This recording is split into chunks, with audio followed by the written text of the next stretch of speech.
ہم سب زویا کو نیا مکان بننے کی مبارکباد دینے اس کے گھر گئے تھے۔ 2 کمروں پر مشتمل سادہ سا گھر حال ہی میں فہیم نے بنوایا تھا۔ زویا جب شادی ہو کر اس گھر میں آئی تھی تو بالکل سیدھا اینٹوں کی چھت والا مکان تھا۔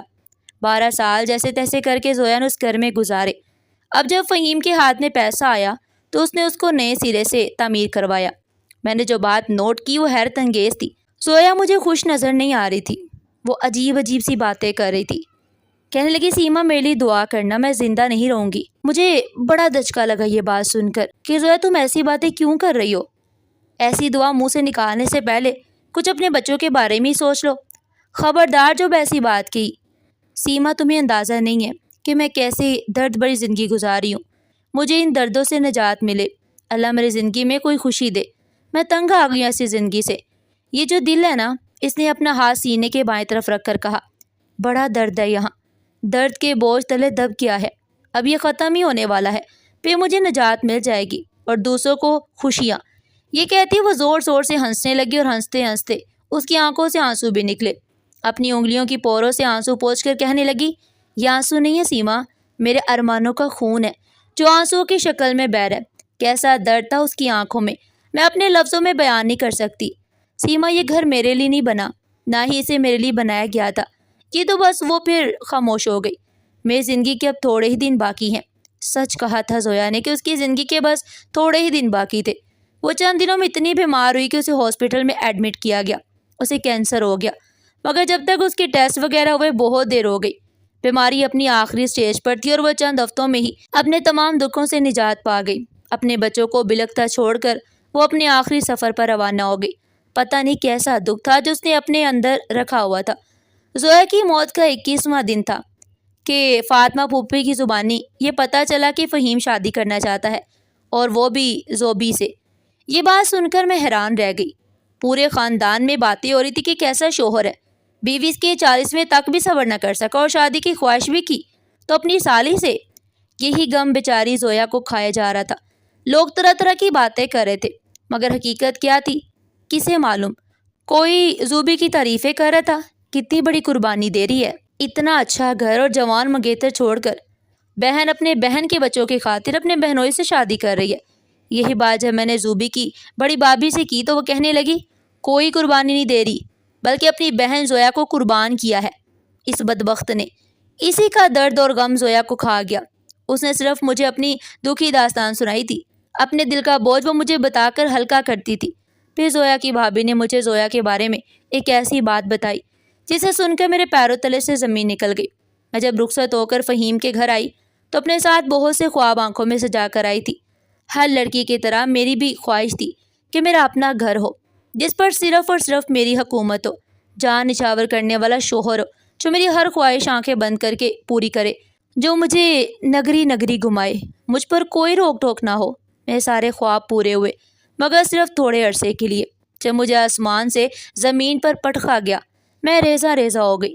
شادی کے شروع میں فہیم اسے بے پناہ محبت کرتا تھا، وہ میری ہر خواہش پوری کرتا، باہر گھمانے پھرانے لے جاتا، کھانا بھی اکثر باہر ہی کھاتے۔ میری ساس ہمارے گھر میں جو کھانا پکاتی وہ میں کھاتی ہی نہیں تھی، کہتی کہ ایسا بدمزہ کھانا میں نہیں کھا سکتی۔ پھر فہیم مجھے باہر کھانا کھلانے کے لیے لے جاتا، باہر سے ہی کھانا لے آتے۔ میری ساس بہت اچھی عادتوں کی مالک تھی، مگر پھر مجھے ان سے خدا واسطے کا بیر ہو گیا تھا۔ گھر میں ہم صرف 3 ہی افراد تھے، ایک نند تھی، وہ بھی شادی شدہ تھی۔ میری ساس مجھ پر روک ٹوک بھی نہیں کرتی تھی، پھر بھی میں انہیں تکلیف دیتی، ان کا وجود مجھے کھٹکتا تھا۔ میری خواہش تھی کہ وہ یہاں سے چلی جائے، اس گھر پر صرف میری حکمرانی ہو۔ میں نے انہیں اتنا تنگ کیا کہ فہیم کو بھی ان کے بارے میں الٹی سیدھی پٹیاں پڑھائی، وہ بھی اپنی ماں سے تنگ آ گئے۔ پھر آخر میں کامیاب ہو گئی۔ میری ساس مجھے بد دعائیں دیتی ہوئی اپنی بیٹی کے گھر چلی گئی۔ ہمیشہ ہمیشہ کے لیے یہیں سے میری بدبختی کا آغاز ہوا۔ میری ساس میری جنت تھی جسے میں اپنی کم عقلی کی وجہ سے کھو دیا اور اپنے گھر کو دوزخ بنا لیا۔ بزرگ ہمارے سروں پر گھنے سائے کی طرح ہوتے ہیں جو ہمیں تکلیف اور مصیبت سے بچاتے ہیں۔ میں امید سے تھی، ڈیلیوری کے دن قریب تھے، فہیم نے مجھے میرے میکے بھیج دیا، وہاں میری گود بھرائی کی رسم ہوئی۔ میری ساس بھی آئیں، میرے خراب رویے کے باوجود مجھے ڈھیروں دعائیں دیں۔ وہ دن بھی آ پہنچا جب میں نے ایک پیاری سی بیٹی کو جنم دیا۔ ہم سب بہت خوش تھے۔ میری ساس بھی پوتی کو دیکھنے آئی۔ میں کچھ دن میکے میں رہی، پھر فہیم کے کہنے پر اپنے گھر آ گئی۔ میری امی نے میری بہن زوبی کو میرے ساتھ بھیج دیا کیونکہ چھوٹی بچی کے ساتھ کام کاج میں مشکل ہوتی ہے۔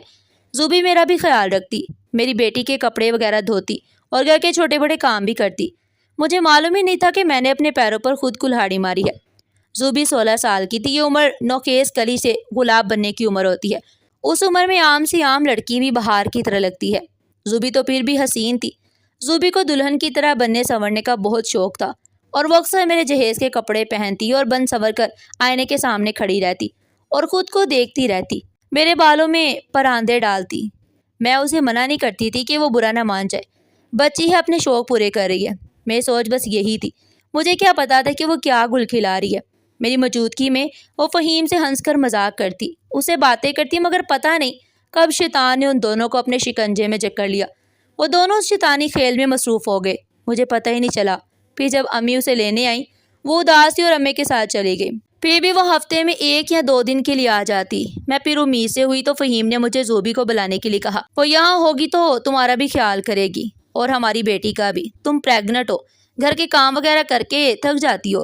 میں تمہارے لیے کہہ رہا ہوں، وہ تمہاری بہن ہے، ایسے دنوں میں وہی کام کرے گی۔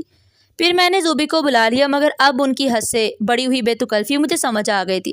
میں نے فہیم سے یہ بات کہی تو وہ سرے سے ہی مکر گیا، کہنے لگا تم ہم پر بلا وجہ شک کر رہی ہو، تمہیں اپنی بہن پر بھروسہ نہیں، تم شکی مزاج عورت ہو۔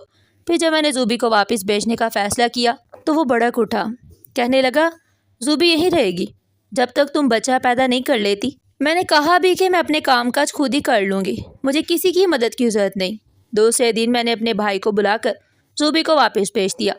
وہ جانے پر راضی نہیں تھی اور بہت افسردہ ہو کر گئی۔ اس کے جاتے ہی فہیم کا رویہ میرے ساتھ بہت خراب ہو گیا۔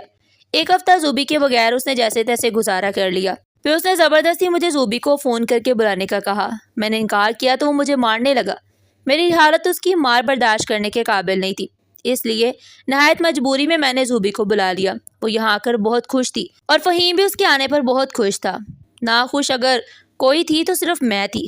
اب بھی زوبی دلہن کی طرح تیار ہو کر کمرے میں بیٹھی رہتی اور میرا شوہر ساری رات اس کے ساتھ گزارتا، جبکہ میں اکیلی اپنے کمرے میں جھلتی بنتی رہتی۔ میرا رویہ زوبی کے ساتھ اچھا نہیں تھا، پھر بھی وہ بدبخت میرے گھر میں رہ رہی تھی۔ اب تو سب کچھ کھلی کتاب کی طرح میرے سامنے تھا۔ میں نے فہیم سے کہا کہ مجھ سے یہ سب برداشت نہیں ہوتا، آخر تم چاہتے کیا ہو؟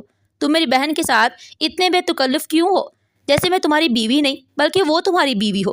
میں پاگل ہو رہی تھی۔ فہیم نے سرد آہ بھر کر کہا، کاش ایسا ہوتا تو میں اپنے آپ کو خوش نصیب سمجھتا۔ اس کے جواب پر میں آگ بگولا ہو گئی۔ میں نے کہا، فہیم اب میں تم دونوں کی رنگ رلیاں برداشت نہیں کر سکتی۔ اس نے جواب دیا، میں زوبی سے محبت کرتا ہوں، اگر تم نے کسی کو بتایا تو میں تمہیں فوراً طلاق دے سکتا ہوں۔ ویسے بھی اگر تم نے ہمیں بدنام کرنے کی کوشش کی نا تو کیا تمہاری بیمار ماں یہ صدمہ برداشت کر لے گی؟ وہ تم پر طلاق کا دبا برداشت کرے گی؟ نہ ہی زوبی کی رسوائی۔ یہ کہہ کر وہ مکروہ ہنسی ہنستا ہوا گھر سے نکل گیا۔ میں نے زوبی کو بھی بہت سمجھایا، مگر وہ عشق کے نشے میں اتنی ڈوبی تھی، اسے نہ اپنی عزت کی پرواہ تھی اور نہ اپنی بہن کے گھر اجڑنے کی پرواہ۔ اور پھر ایسے ہی وقت گزرتا گیا اور میرا اندر ختم ہوتا گیا۔ ناظرین، آپ کو ہماری آج کی کہانی کیسی لگی؟ کمنٹ سیکشن میں اپنی قیمتی رائے کا اظہار ضرور کیجیے گا۔ اس طرح کی مزید سبق آموز کہانیاں سننے کے لیے چینل کو سبسکرائب کریں، ویڈیو کو لائک کریں اور زیادہ سے زیادہ شیئر کریں۔ پھر ملتے ہیں ایک نئی اور سبق آموز کہانی کے ساتھ، تب تک کے لیے اپنا بہت سارا خیال رکھیے گا۔ شکریہ۔ اللہ نگہبان۔